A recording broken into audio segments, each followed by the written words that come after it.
Welcome to the Atlanta Film Festival and Creative Conference. My name is Asad Farooqui, and I have the great pleasure of having my friend, my mentor, writer extraordinaire, and a Columbia University film alum, Alessandro Tanaka, here with us. We'll talk about screenwriting for film and television. But before we get into that, I'd love to kind of give an intro on some of the things that he's already done. Alessandro is the writer for films such as The Sitter, starring Jonah Hill, and the yet to be released Apple TV film Sharper, starring Julianne Moore. He's also written extensively for television, including television shows such as Superstore and Dice. He's also created his own television shows such as Detective Comrade for Amazon Prime, which starred Channing Tatum, and also Animal Practice for NBC. So with that, Alessandro, welcome. Thank you for having me. So just quickly, like, what is it like to be a working Hollywood screenwriter? Because I know you're constantly busy and constantly pitching, constantly writing. What is that like, juggling multiple projects and working out there in LA? What is it like? I think it's a real privilege is what it is. I grew up loving to write. So the fact that I can do this as a living is great. Having said that, it's incredibly stressful, and you have to keep sort of topping what you just did, and you have to keep making sure that you stay relevant and that you keep producing good stuff, and it just seems to never end. So that's it in a nutshell. And you work on multiple projects at the same time, right? You're writing multiple scripts. Yes. How many at a time can you be working on? Well, right now, let's say I have a spec script. Well, okay, right now I have a movie that's in the can. So we're dealing with the editing process right now. So I'm working on that. I have a animated show. And I should also mention that I have a writing partner. So there's two of us that are working on this at the same time. I have a animated show based on an Anthony Bourdain comic book that's at Warner Brothers Animation that we're doing the animatic sort of test for to see if we can get that to series. Sure. So I'm working on like a season Bible, so that'll be part of what they decide whether to make it or not. I have a spec script that I'm working with working title on, and I'm doing a pass on that. And then we just have two sort of rewrite jobs that we're working on in tandem. So those are the big things that we're sort of juggling right now. And the rewrite jobs is basically when you come in to maybe punch up dialogue, or have you been the writer from the very beginning? No, it's there's already a script. Okay. The script is about 70% there. They need to get it to the next 30% in order to get it greenlit to get the movie made. So they bring us in and we sort of take it to the next level, hopefully. Sometimes, people come on and it takes a step backwards. So you always want to be the one that's pushing things forward, not pushing things back. Perfect. So question about, because obviously if you're working with Warner Brothers, Amazon Prime, NBC, I mean, these are humongous entities. Mm-hmm. And the bigger the project, I would imagine the bigger the problems at times, because you may not have all the creative privilege that you'd like. And how do you take notes and feedback? Because I think that's really important for anyone who's looking to become a staff writer or break new ground into Hollywood or bigger movies, bigger productions. How does the creative leverage work, and how much do you have to kind of give in to a director's note, an exec's notes, or producer's notes? It's a very hard question to answer because every project is different and every project has its own personalities that are involved. And so you're sort of thrown in each time, and you have to sort of figure out what, sometimes it's something that, if it's something that came from me, I'm a little more protective of it in terms of certain things. If it's something that I'm being hired to do, then I'm less protective because I'm just trying to, I feel like I'm a hired hand and I'm just trying to give them what they want. Mhm. But it's a fine line, I think, between being able to take notes, but also when you think that something is wrong, to stick to your guns and explain exactly why you think that it's wrong.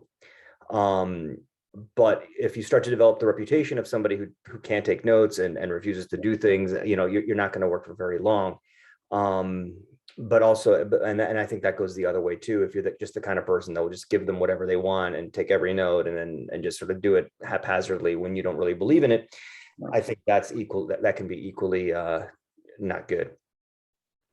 Got it. So has there been a time where you've written a script, everyone's wanted it, you're going out to sell it? Because obviously you don't direct, you pretty much are strictly a writer. Yeah. And so screenplay is an incomplete document, we understand, until it's been produced.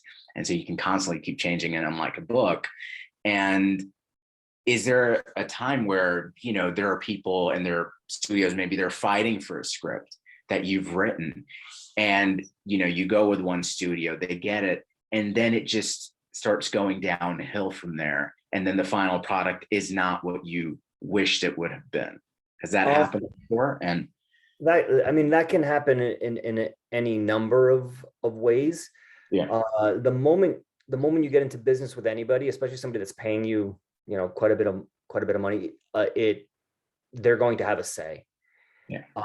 And ideally, and that's why it's important, if it's something that you control, like a spec script, let's say, it's important to sort of make sure that the people that are buying it, the people that are getting involved in it, have the same vision of it as you do. And sometimes that's just not going to happen. And then you go one way, and they bring in another writer to do what they want, or and the project dies on a vine, or it gets made and it's terrible. There's a lot of different ways it can go. But I think when you're doing like a spec script like that, you try to make it as bulletproof as possible, because the stronger the spec is, the less inclined people are going to be to come in and tamper with it. Makes sense. So the shows that you've created, I saw, and it's big, I believe, Animal Practice, which was in 2013. Yeah, so 2013. Yeah, that sounds 2013. about right. I've lost all sense of time. So yeah, and that was for NBC, so network television, yeah. right? Which is probably the biggest kind of, I guess, accomplishment in a way, because network television is so difficult to kind of break into versus streamers, right? It's not an easy thing to get a show on network television, based on what I've heard. You may, right? And the show, what was that like? What was that experience like? And then obviously it I don't think it went the way you wished it would have, as you've spoken to me about. And if you can talk a little bit about that. The problem, so that was a show that up until that point, I'd only worked in features.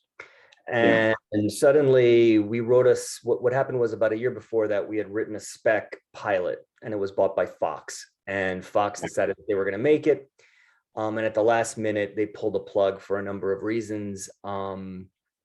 But at that point, we had made a little bit of a name for ourselves, because here we were, two feature guys who had just come into it. This is at a time when TV was and features were very separate. Now it's been almost 10 years later, and it's, there's no line. People are going back and forth. But at the time, that wasn't necessarily the way it was done. So we had developed a bit of a reputation. So NBC came to us and asked us what we wanted to do, and they had some ideas, and we had some ideas, and we came down to this to doing a show about an animal hospital.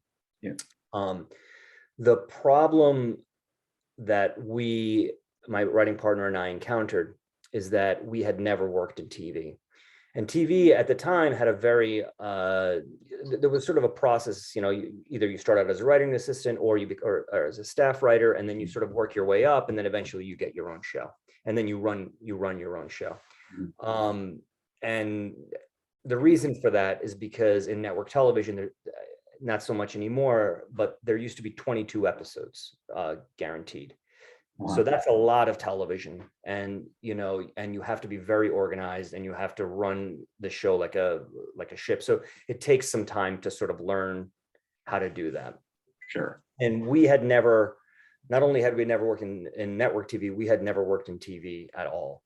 And suddenly we had been sort of given this machine, and we didn't really understand how to navigate the ship, just because we were inexperienced. And at the same time, I think that the network wasn't really sure what to do with the show either. So you had two people who were unsure of what they were doing, and it made for a very difficult experience. Having said that, when I look back on my career, it's definitely one of the most fun, for all of the hardships it was, and it got canceled after 9 episodes and all this stuff. It was super, super fun to make that show. Even those 9 episodes were just a blast. So yeah, and it ended up being a really, really, really good learning experience. But when you found out that they're kind of pulling the plug on it, yeah, what was that like? Like, when did you find out that the 9th episode would be the last one? We knew. I mean, we could tell that it was running into the ground. So it was not a surprise. And it didn't have the ratings, perhaps. I'm guessing that's the biggest metric. The irony is that in looking back, see, it was at a time when also network television used to get huge numbers, but we were at this one place where those numbers were declining. I think if we had those numbers now on a network show that we had, it would be considered like the biggest hit on television. Oh, wow. Okay. But at the time, because they didn't realize, we were sort of the canary in the coal mine with that. I don't think people realize like just how much streaming was siphoning off network viewing, and so the ratings weren't what they kind of wanted it to be. And so when that happens, things get more heated, there's more pressure, there's more voices, there's more ideas, you're sort of starting to run frantic. And had my writing partner Brian and I had more experience, like now if we were doing it, I think we would have been able to quell the voices and like steady the ship a little bit. But at the time we were also kind of running with our like chickens with our heads cut off, because we didn't really understand how network television worked and who to listen to and what to do. So but when we got canceled, it did not come as a surprise. So we were just like, we were waiting for it. But both of you were showrunners on the show, so you were steering the ship. Not showrunners. We were just technically executive producers on it. But it was our show, so we did have, we worked with a showrunner who had a lot more. His name is Marco Panetta, and he's a great guy, and he had a lot more experience than we did. But he also came into it late, and it was sort of like, he was just trying to plug the holes at that point. So, got it. And the other one, working for Amazon Prime, Detective Comrade, which is a satire and was appreciated quite a bit based on ratings and things like that. I personally love it. And I was wondering, will there be a second season? I know others have wondered that as well, and kind of what that I don't think so. That show has developed it's such a weird show, and such a niche show. So I just think it was so niche that it didn't find like a really big audience. But the people that did find it, have a lot of affection for it, and it's developed this sort of cult-like status, especially if you're like, sometimes I'll go on Twitter and I'll see what people are still writing about it. But I don't think Amazon is like, I want to make this a very small show that only a handful of people lost their minds over. Got it. And coming back really quickly before I push forward about Animal Practice, when it did go off, when it was pulled, did that impact you and your partner as writers at all in the business? And did you have to kind of pull yourself back up, or it didn't really hinder the reputation that you'd already gained? I think it did a little bit. But I think on a personal level, it was more like my writing partner and I we're from New York City. We had to move our families out to Los Angeles to do that show. And so suddenly we found ourselves living in LA, which is not a city that neither of us were familiar with, Yeah. knew anything about. And, my writing partner had just bought his first home in New Jersey. I had just bought an apartment in New York. So we were very settled in our life out there. So I think on a personal level, more so than on a career level, I think we found ourselves all of a sudden in this weird land, like without a show, like what are we even doing here? And at that point, it was a little too late to move back. Mhm. So I think that had a much harder, that was a much harder experience for us than just the, because I think if we had lived here already, we would have just gotten back on the horse and done something else. Instead, it took us a little while to like sort of figure out what we wanted to do next, and what we wanted to do next ended up being Comrade Detective. Got it. Got it. And how did did the pitch meetings change because it was pulled, for example, like for a Comrade Detective, but you didn't get as many as you would have thought you might have because the show was pulled? Do executives at times, do they, base a meeting on stuff like that? That, okay, well, they had a show, but it didn't last. And I so, don't I don't think so. I mean, it's certainly better to have a show that's like Modern Family that runs for 8 years, like yeah, that's yeah. the best version. But I don't think I mean, to get a show on the air, I think is so hard. So even if it gets canceled, I think people really, they're still going to hear you out. The Comedy Detective came about in a very strange way, because our producer for Animal Practice ended up becoming the head of television for A24. Oh, wow. Okay. And so he called us up, and we had talked about the idea for Comedy Detective like a while ago. And so he's like, I just want to go make this. I'll write you guys a check. Just go write. I'll finance it myself. So Mhm. A24 just financed that entire series by Right. themselves. We didn't have a distributor. We didn't have a streamer. We didn't have anything. So it made making it a little bit nerve wracking, because, Mhm. but we did have Channing Tatum attached to do the voice. Yeah. Mhm. So at least we had that. And then, and then Amazon ended up buying it. So it was a little, we didn't have to really go around pitching it to networks and trying to convince anybody to make it, because like I said, like our producer who knew us and was friends with us, just Yeah. basically just gave us money to go make it. That's wonderful. And So, that's not something that ever really, I mean, that hasn't happened to us since or before, right? That probably will never happen again. and currently your film Sharper is still in post-production, right? Yeah. And do you have any idea when it might be releasing? We don't have a release date yet. We're still cutting it. So Still cutting it. yeah, so we're still in the post-production phase. It's going to be a while. Gotcha. A quick question before we get into craft and process and things like that. A quick question about pitching. How do you prepare a pitch? Number one, how do you take a meeting? Just something about that process, because I know people practice pitching, Yeah. but getting in front of an executive or a studio is just so incredibly hard, almost as hard as getting a show off the ground, right? So if you can talk a little bit about that. Pitching is not something that I enjoy doing. I consider it one of the things you have to do that you don't want to do. Yeah. The way I think it works best is for you to have a very clear idea of what it is you want to make, Okay. and then figure out a way to get that idea across as succinctly and as entertainingly as possible. Mhm.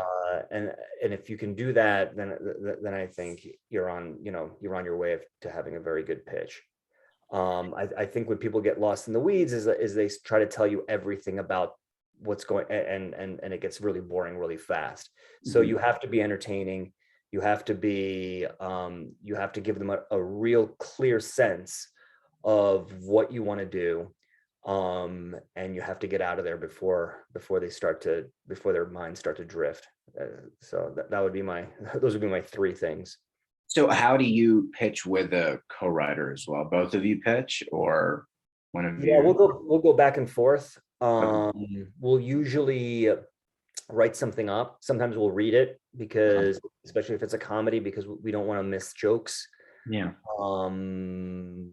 If it's more of a drama, then sometimes we'll speak it out. But yeah, he and I will practice over and over and over again for at least a good 2 weeks before we go into any room. And then when you start to see how the pitches are coming, how people are reacting to it, you start to adjust the pitch. Because sometimes it's just easier when it's. So you pitch to multiple people, Yeah. different studios and things like that. Got it. And what's the ratio like of yes to no? Green light to well, there's a lot of yeses, right? The first yes is we want to buy the pot, we want to pay you to write it. The second yes would be we want to make the pilot. The third yes is we want to pick the pilot up this year. So there's a lot of yeses that you have to get through. Which one? And they're all the first yes. Obviously, the first yes has to happen for the second. How hard is it to get that first yes? I think it's always difficult. I think it's always difficult, and and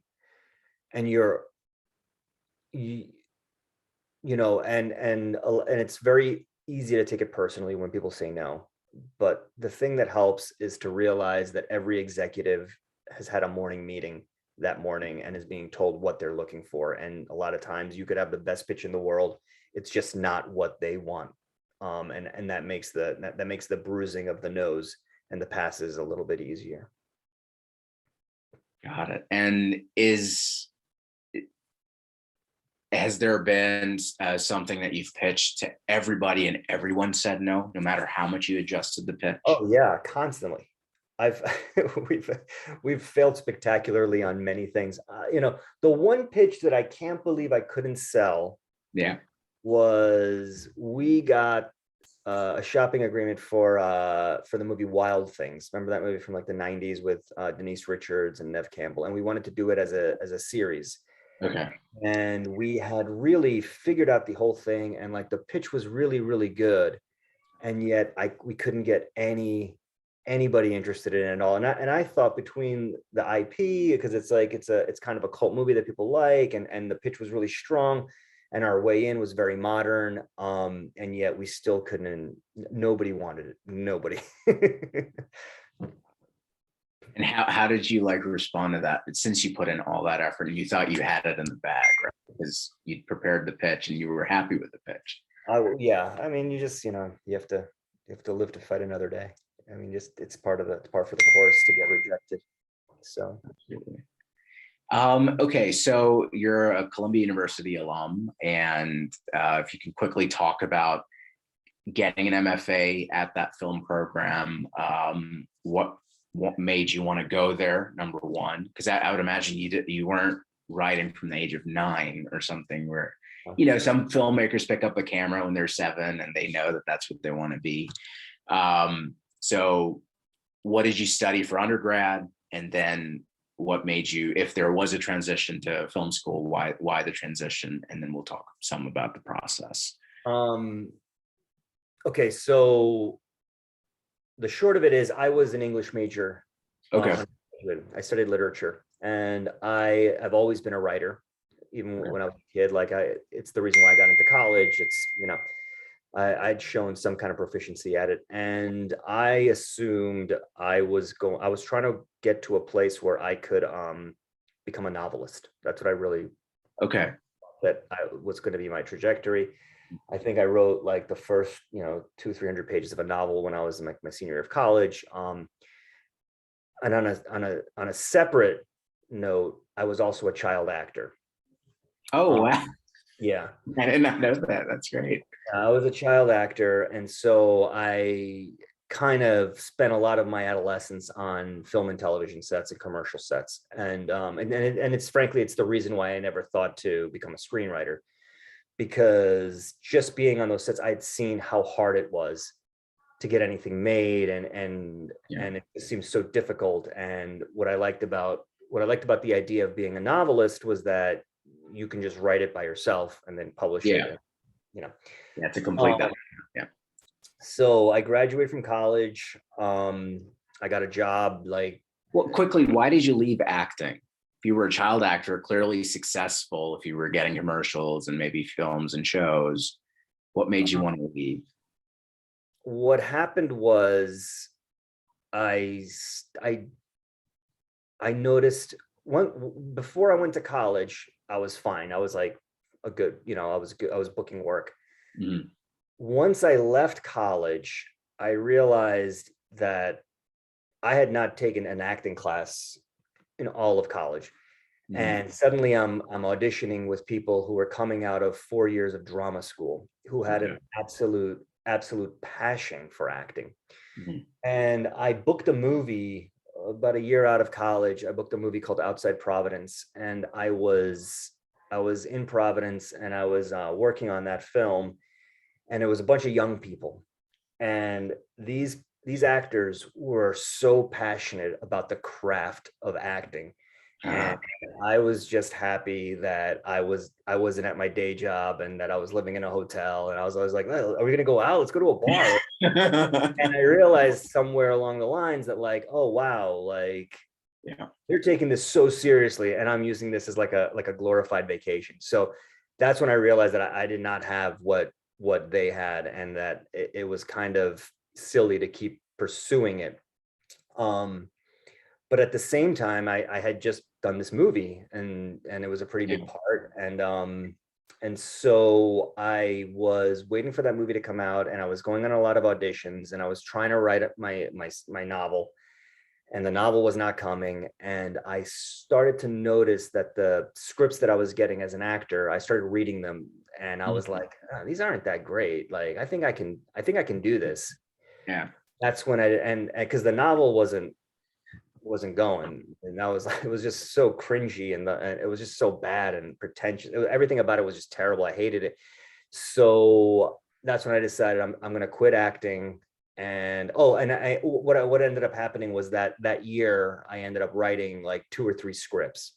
None of them were very good, but they were enough to get me into Columbia. Uh-huh. um, and at least I was finishing them.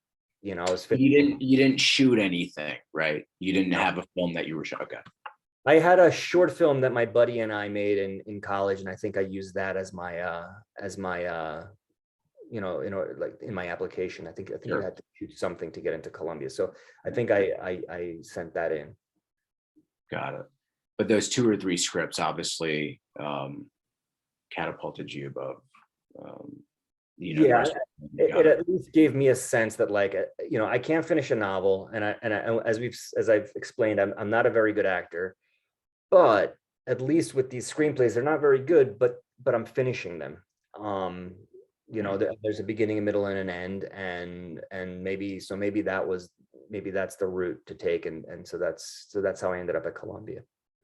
And then you have mentioned to me in a phone call before, but that right when you were coming out of Columbia, I mean, you were pretty much wrapped, right? And it was people. There were multiple agents who were kind of fighting for you, like they wanted you, and you kind of had to pick, right?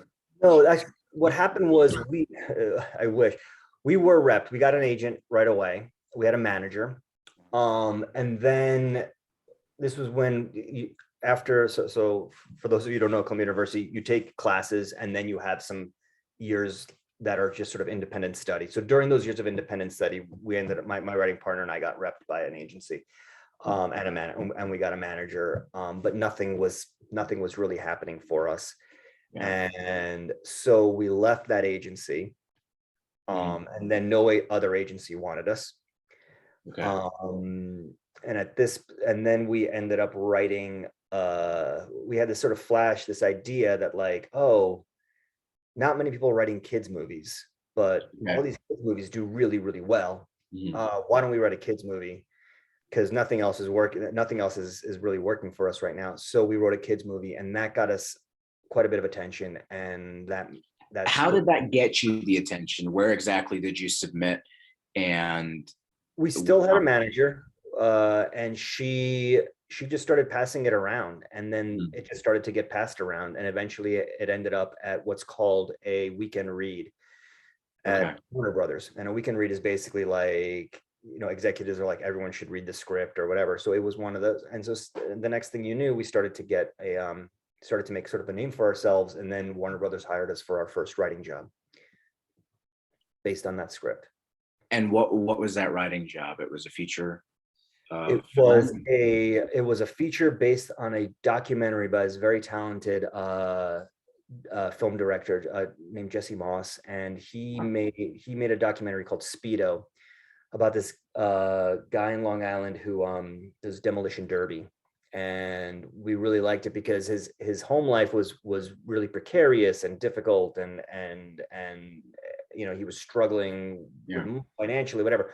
But the moment he got into that ring, he became Speedo, and he was this sort of like, larger than life character. And so that was our first writing job that we got paid for. And did that film ever see the light at the end of the tunnel? Did it become a film? Never. It didn't. Didn't. Okay, so quickly about getting hired for a film, and then what are the chances of that film actually getting made when you're hired by someone like Warner Brothers or a bigger studio? Well, at the time, I think they were paying us like, the bare minimum for Writers Guild, which I think is about $80,000. And in my mind, at that time, it was the 80,000 was the minimum. I think so. It was something like that. And at the time, I could not fathom that somebody would pay $80,000 for something and then not make it.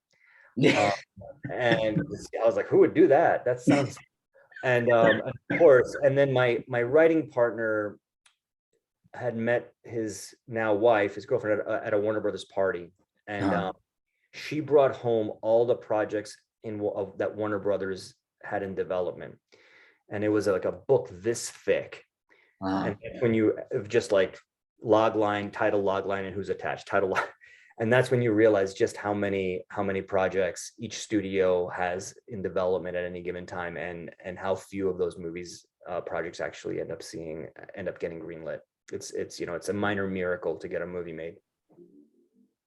So essentially, they spend a lot of money on just development, and they did at the time. They're doing it less now. I feel like they would behoove them to go back to that and to do more development, because you make more interesting. You have, it's like research and development kind of thing. Yeah. Absolutely. Okay. And lastly, I want to talk about just the writing process for you. Kind of how do ideas germinate? Do you ever feel like you're out of ideas, you can't write anymore? What are those days like? But just the process for you. I'm fortunate that I have a writing partner, and we hold each other accountable. So we treat it like a 9-to-5 job, and our writing process is usually we kick around ideas for either TV or movies, and we have a big file that we call it the well. And it's just a file full of ideas, half-baked ideas. Where do you have a separate office where you meet? Is it a space that you're renting out, or is it at home? We used to have an office in my house. I just did a major renovation, and so that office is now just filled with furniture. So we're like working out of, and COVID threw a whole wrench into our working situation. So we're just working out of each other's homes, and he has an office at his house, so sometimes we'll work there. But yeah, so then we just have this thing called the well, and we have all of our ideas there, and then eventually one of those ideas sort of comes to the top, and we'll start to talk about it more and more. Eventually we get to a place where we can start doing a beat sheet for it, and then eventually we start to write. And what exactly is a beat sheet for those? And I'm sure there are plenty that don't know. For us, it's, everyone has a different process. Some people do very, very outlined, very, very detailed outlines.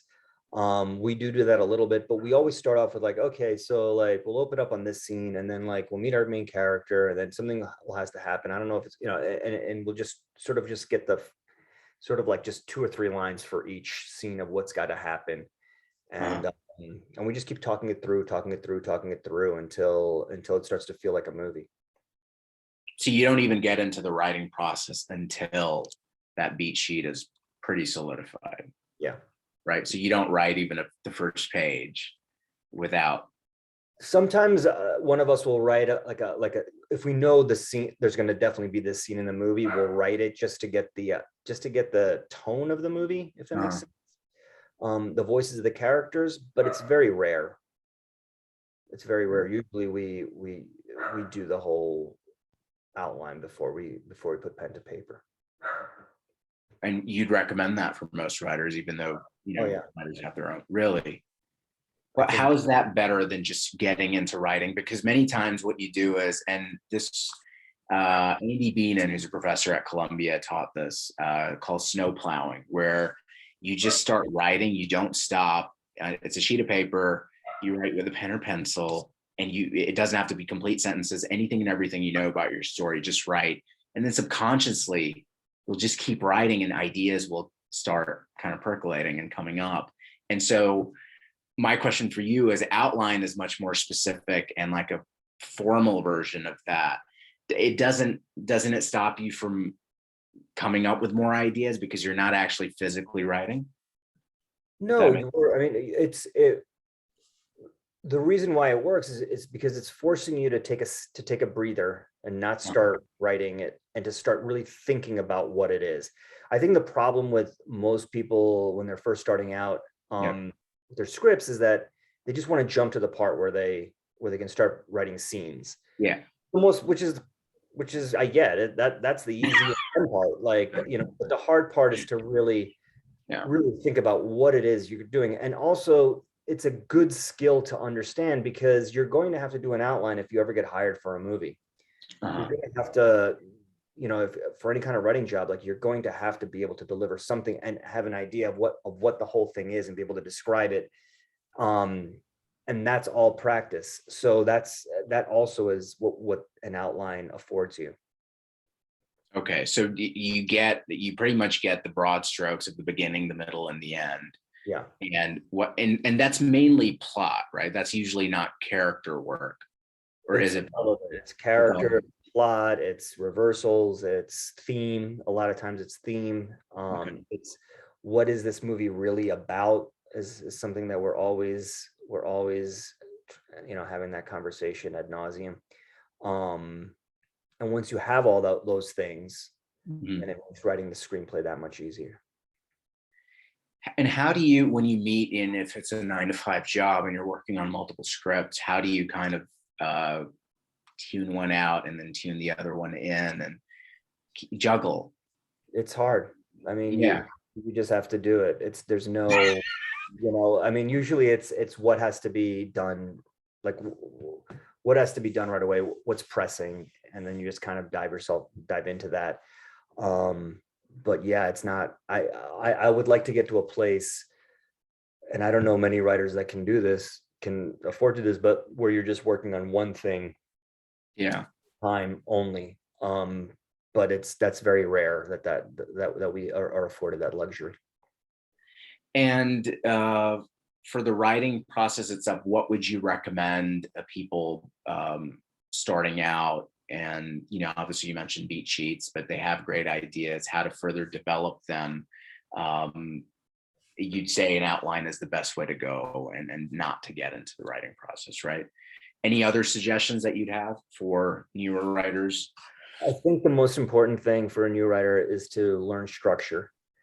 And the best way to learn structure is, you rent a bunch of the same type of movie, and then you sit there with a pen and you write down scene by scene exactly what's happening.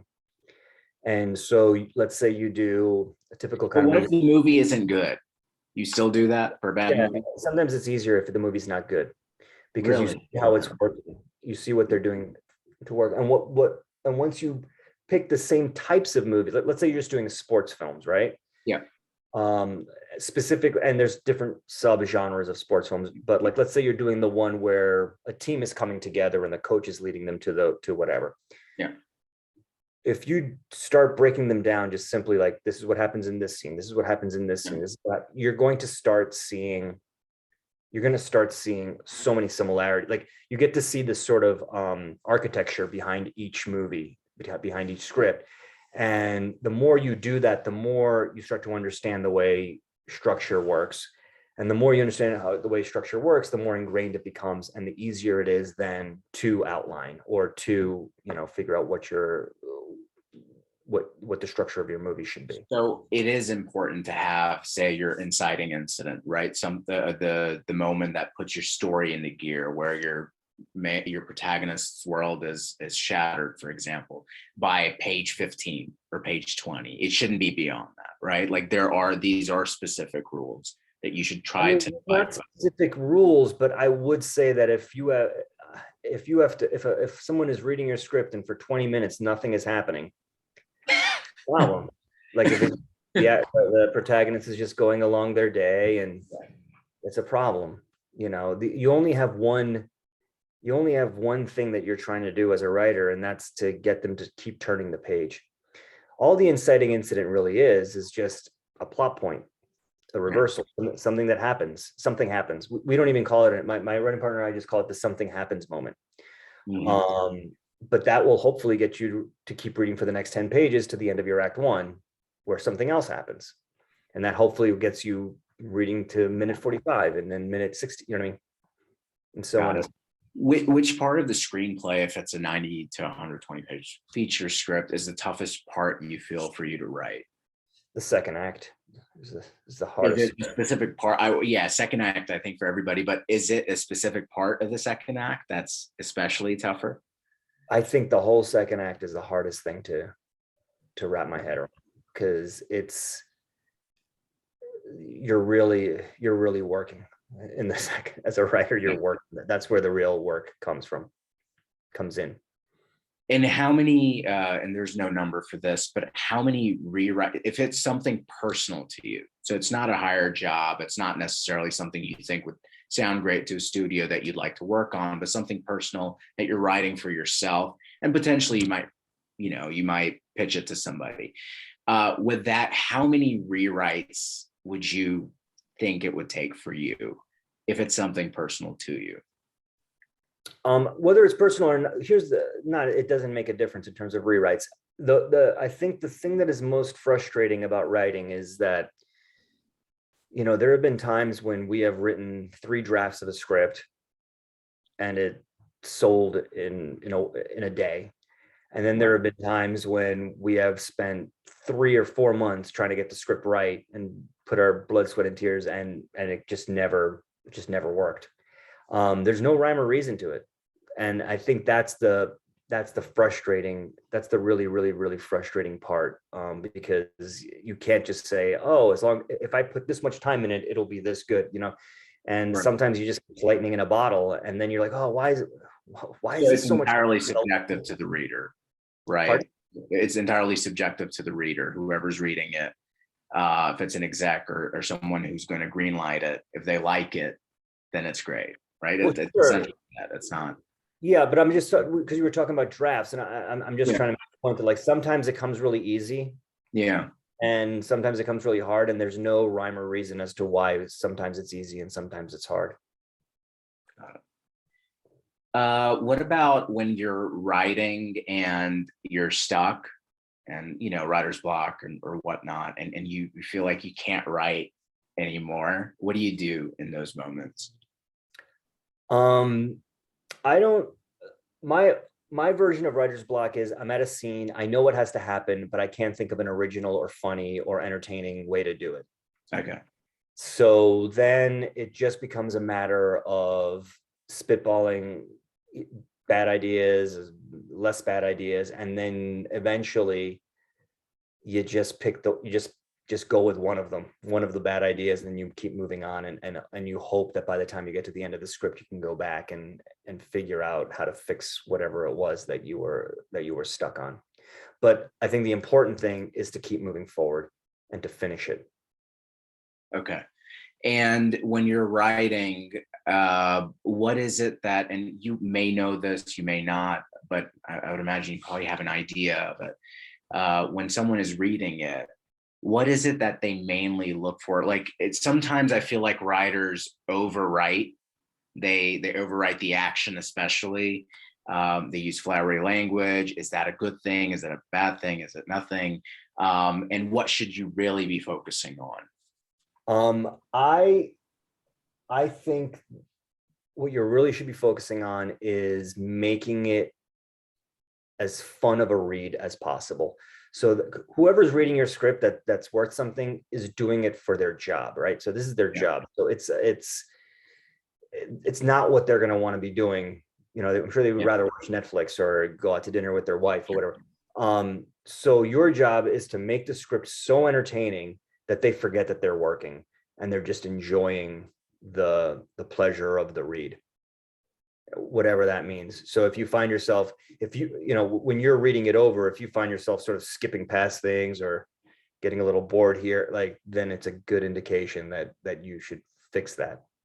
What if you're repeating actions or action verbs, for example? That happens enough. You can't come up with another word for walk or talk or push or something like that. What would you recommend? Just keep going, keep reusing it, just come. Yeah. Does that ever happen to you? Or? Sure. I mean, the trick, the way I try to do our scripts is the voice of the screenplay should have a feel of like, I'm about to tell you a great story and here it goes. And it should have that kind of energy. So who cares if you keep and a good story, doesn't meander, it doesn't go off on tangents. It can be very simple.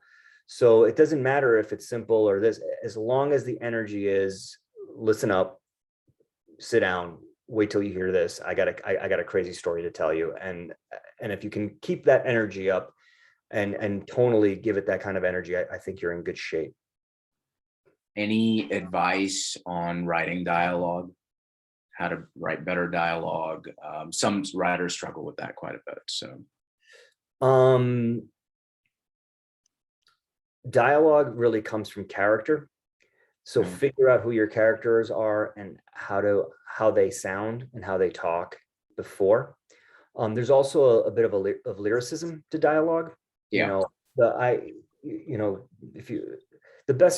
What I would do is just go back and read the great screenwriters. Read, Patty Chayefsky, read Richard Price's scripts, David Mamet. He is Network, for example, right? Yeah. It's just just read his dialogue. I mean, it's brilliant. Richard Price is one of my favorite writers. I love David Mamet. Aaron Sorkin, certain writers are really good at certain things, and those guys are all amazing at dialogue. Okay.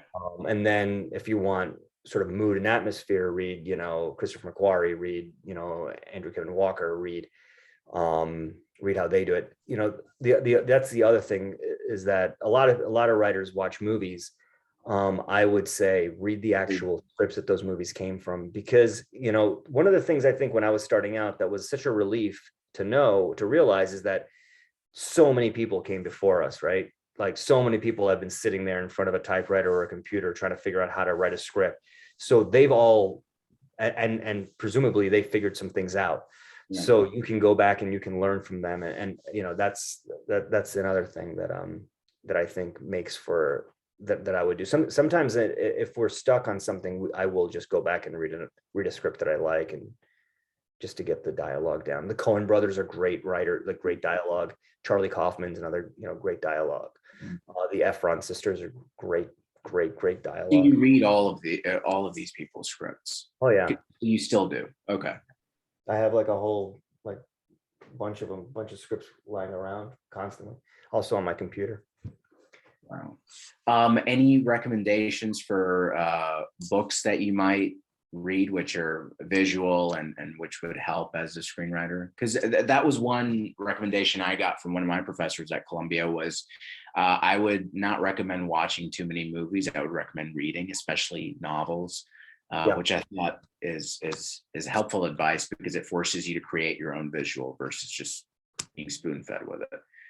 Any book recommendations? The one author I think is his voice is really, really good for screenwriting is Hemingway, because there's a strong voice there, and he tells a good story, and he knows how to spin a good yarn. His dialogue is fantastic, but it's all very simple, and he never uses 4 words if he can use 3. So, I would read a lot of Hemingway. I've gotten that advice before. That's great. Okay. And so it is for screenwriting, it is less is more then, is what you're saying. It is better to. Sometimes, but like a lot, there's writers out there that are just, they're very flowery and they're very, but it's great. Joe Esterhaus, read the opening of Basic Instinct. It's just so much words, so many words, and yet you can't put that down. Schrader as well. I think Paul Schrader does that quite a bit. Especially. Yeah. So everyone's different. Again, I think your only job is to make sure that the reader is turning the page willingly and is looking and eagerly. Perfect. Lastly, any advice for upcoming writers and about staying positive? Because this entire industry is about rejection. Entering it is all about rejection, right? And then when you do enter it, it's still rejection. What would you recommend? What would you give? I think the best thing you can do when you're right is to tell yourself that nobody ever has to see this. And I think that then gives you license to try different things, to play around, to enjoy the process. If you just sort of say to yourself, I'm never really going to show anybody this, I just want to do this for myself, I think that's the best way to start doing it, because then if it's good at the end, you can start showing it and it's great. And if not, no one's the wiser. And all that ego you don't have to worry about, because no one ever has to see it. Got it. And what would you recommend about getting scripts in front of people? If you don't have a network and are trying to break in, what would you recommend? I would say you have to develop a crew of other writers that you guys are constantly reading each other's stuff, and that you're also supporting each other. And I certainly had that with film school. Yeah. And I found it very helpful. And then once you have a script that you really are passionate about, that you love, you send it to everybody that you know, and you just try to paper it to everybody. And if it's a good script, eventually it will find itself in people's hands. It's just, I know it seems very amorphous, and I hated that when people would say that to me, because it doesn't sound right, but it's true. Really, really like bulletproof, great scripts are hard to find, and when people find them, it starts to get passed around. Perfect. Well, Alessandro, thank you so much for being here. This means so much to me, to the Atlanta Film Festival, to have someone who's working out there in Hollywood and constantly working, to give advice and talk about the screenwriting process. And with that, I thank all the viewers for joining us. Please continue to watch more films and catch more panels at the Atlanta Film Festival. And that I thank Alessandro again, and I will see all of you soon. Take care. For having me. Bye. Okay. Absolutely. Sure. Bye.